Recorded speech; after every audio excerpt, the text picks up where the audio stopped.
parler des imposteurs. Voilà donc un sujet sensible parce que tôt ou tard, on a eu à croiser une personne qui s'est révélée comme ça, d'être un imposteur. Et parce que c'est sensible, justement, il faut en parler. On vit dans un siècle où on ne se questionne plus sur les demi-vérités, les vérités alternatives et les fake news. On est habitué avec Donald Trump. Il y a des imposteurs partout. Parfois, ils sont faciles à démasquer. Mais il y en a quelques-uns qui sont très habiles puis arrivent à berner bien des gens. Malheureusement, très malheureusement, le milieu des arts martiaux, ben, ça y échappe pas. Mais avant d'entrer dans le vif du sujet, si vous aimez les vidéos, n'oubliez pas de nous donner un pouce en l'air, ça va nous aider. N'oubliez pas non plus d'activer les clochettes et de partager ces vidéos-là avec vos amis, dans votre dojo, avec votre professeur.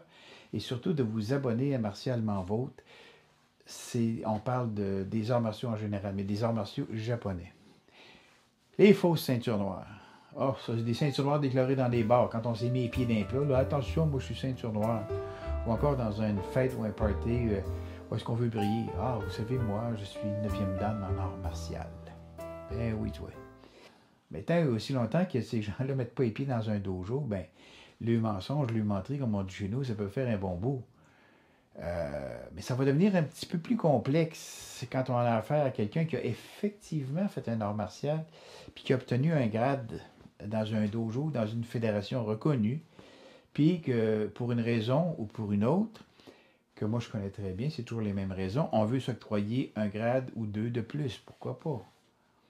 Mais ce problème-là, il est majeur. Il est majeur en karaté, mais ça touche aussi l'aïkido, le jujutsu, le judo. On va regarder ça de plus près. Comment ça se fait que c'est le karaté? Mais il y a plusieurs facteurs qui contribuent, dans le fond, à dissimuler la vérité. Puis le karaté, pourquoi c'est la plus grande victime? Écoutez, moi, j'enseigne pas le karaté. Je n'ai pas fait de karaté. Je peux donc vous en parler avec objectivité. Je n'ai rien à gagner ou à perdre. Moi, c'est très objectif. Le premier facteur que j'ai identifié, c'est la multiplication des styles, des associations. Puis ça, mes amis, ça facilite la supercherie. Surtout en Amérique, où est-ce que c'est absolument pas réglementé. Tout le monde a le droit de se partir une fédération internationale. Mais pour vous donner une idée de l'ampleur du problème, dans mon dojo d'aïkido, il y a une certaine époque, il y avait des ceintures noires de karaté qui étaient issus de 10 styles différents. Dans mon propre dojo, le 10. Puis plusieurs de ces styles-là avaient des styles qui n'existaient que dans la région immédiate, là. Pour certains autres, il y avait une affiliation avec un ou deux ou trois dojos autour, là, mais ça ne dépassait pas 50 km. Puis il y en avait quelques-uns, peut-être 3 ou 4, là, maximum 3, 4, qui étaient affiliés à des associations internationales reconnues. Le deuxième facteur, c'est le coût.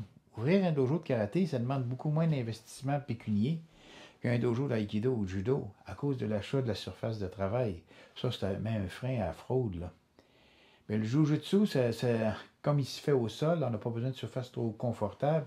Les surfaces de genre casse-tête sont beaucoup moins onéreuses, donc sont plus accessibles et ça donne accès aussi à certains spécialistes spéciaux. Puis finalement, ben, louer une salle de loisirs, un centre communautaire, là, un local des Chevaliers de Colomb ou un sous-sol d'église, ça coûte pratiquement rien. Mais encore mieux, on vide le sous-sol, on enlève les pneus ou les pots de peinture, on remplace ça par une photo de Funakoshi, on accroche 2 sailles en croisée au mur, un sac de frappe, puis un drapeau du Japon, puis le tour est joué. On a maintenant notre dojo officiel. Et comme il fallait s'y attendre aussi, en Jiu-Jitsu brésilien, il y a beaucoup d'experts qui ont surgi de nulle part. C'est d'ailleurs souvent les mêmes experts de karaté qui sont simplement adaptés, se sont simplement adaptés à la tendance. Vous savez, je suis très au courant de la vie des arts martiaux dans ma région puis dans ma ville. Puis j'ai des amis personnels, des profs de karaté, de taekwondo, de jujutsu, qui sont des profs d'arts martiaux. Puis tout d'un coup, il y a un nouveau maître qui arrive.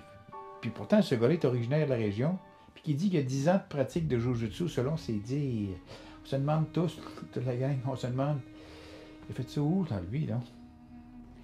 Beaucoup près de chez moi, il y a peut-être, je sais pas, une dizaine d'années, là, il y avait une personne autoproclamée 8e dan de son propre style de karaté qui avait fondé. Karaté chinois, si je me sers à son logo puis à son nom. Puis plusieurs de mes amis karatékas, ils me disaient, ben ce gars-là, il était ceinture orange dans mon dojo 2 ans avant. Mais du jour au lendemain, c'est ouvert une école de Mixed Martial Arts, les arts martiaux mix. Évidemment, on s'en doute, ça n'a pas duré longtemps. Mais il y a une nouvelle tendance, il y a de nouvelles tendances, tu sais, comme les gens dont les seules sources d'inspiration, c'est YouTube. YouTube Master. Bon, on imite tant bien que mal, puis on enseigne plus mal que bien. Heureusement, très heureusement, il y a des écoles sérieuses avec des gens très, très qualifiés. Mais le problème, c'est comment les reconnaître. Le premier conseil que je vous donne, moi, c'est de faire un tour. Le premier conseil que je vous donne, c'est de faire un tour dans ce qu'il y a disponible dans votre région, puis de vous faire une tête là-dessus. Et regardez les valeurs qui sont véhiculées, puis le genre de monde qu'il y a là. Un bon indice de la compétence, c'est le réseautage d'une école avec d'autres. Vous savez, au Québec, l'art martial le plus populaire, et de loin le plus populaire, ou en tout cas au niveau du membership, est sans doute le karaté. Pourtant, le karaté n'est pas aux Jeux olympiques. Il a été aux Jeux de Tokyo en démonstration, mais il ne s'est pas resté. Pour quelle raison? Ben, il faut se poser la question. Ben, une des réponses, en tout cas, c'est les problèmes de structure politique. C'est tellement vrai qu'ici, au Québec, le karaté a été déclaré illégal. Oui, illégal par le gouvernement du Québec. Tout comme le BJJ, le Brazilian Jiu-Jitsu d'ailleurs. Ça, c'est récent, c'était en septembre 22.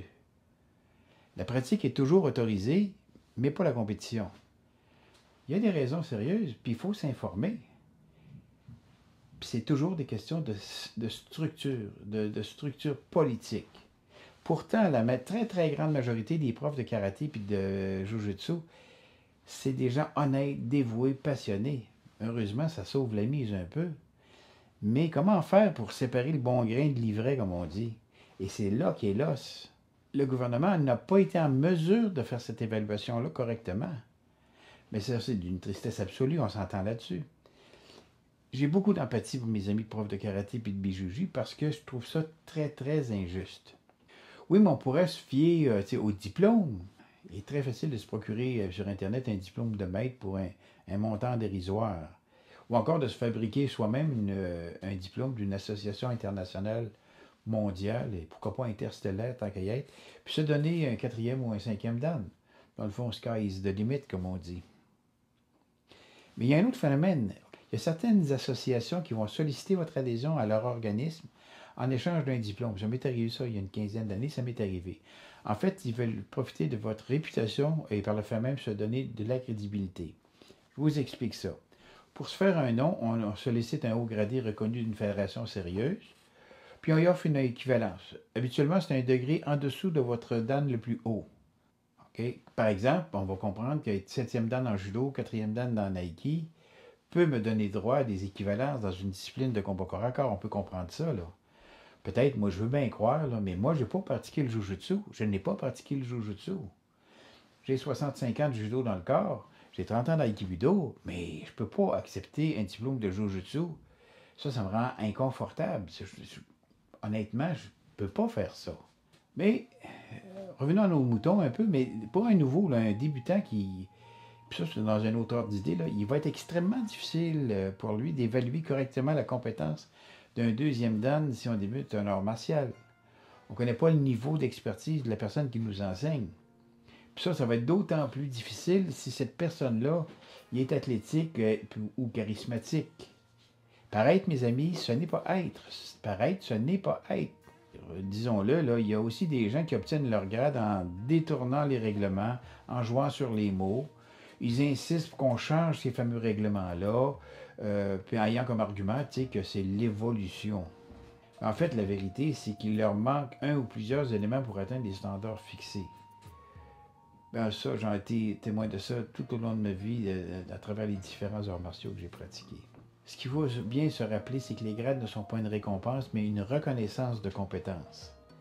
À ça va s'ajouter le temps d'intégrer ces compétences-là, puis finalement, les temps stipulés dans les syllabus des grades des fédérations sont toujours le temps minimum. Puis dans le fond, quelles compétences, la question c'est, quelles compétences avez-vous acquises depuis le dernier grade? Ben, pour certains, ça va être d'avoir complété un certain nombre de points en tournoi. Pour d'autres, avoir suivi des stages techniques ou d'arbitrage. Mais ça, mes amis, c'est des éléments qui augmentent de façon concrète la connaissance de leur art. En karaté, Il est peu probable qu'une ceinture noire de 10 ans, parce que des ceintures noires de 10 ans, ça existe en karaté, peut comprendre l'étendue de ses gestes lors d'une exécution d'un kata qui repose plus sur l'acrobatie puis le spectacle que sur son sens profond. En judo, on n'est pas mieux. Une démonstration de l'Itsutsu no Kata par un Shodan, c'est une hérésie. Tout comme une démonstration de Kime no Kata par des ceintures vertes de 16 ans. Ils n'ont ni la maturité, ni les connaissances, ni le vécu émotif pour savoir ce qu'ils font. Connaître la signification de ce qu'ils font. Tout ce qui brille, ce n'est pas or. Puis pour éviter des erreurs, portez votre jugement sur les accomplissements qui sont vérifiables, plus sur les faits que ce que vous voyez. C'est ce que j'avais à vous dire aujourd'hui sur les imposteurs. Si vous avez aimé la vidéo, vous savez quoi faire, donnez-nous un pouce en l'air, on l'a dit tout à l'heure. Les clochettes pour recevoir les notifications, partagez les vidéos, abonnez-vous à Martialement Vôtre, mais surtout allez pratiquer 2 ou 3 fois par semaine à votre dojo. C'est ça qui est encore le meilleur. En attendant, faites attention à vous et à la prochaine.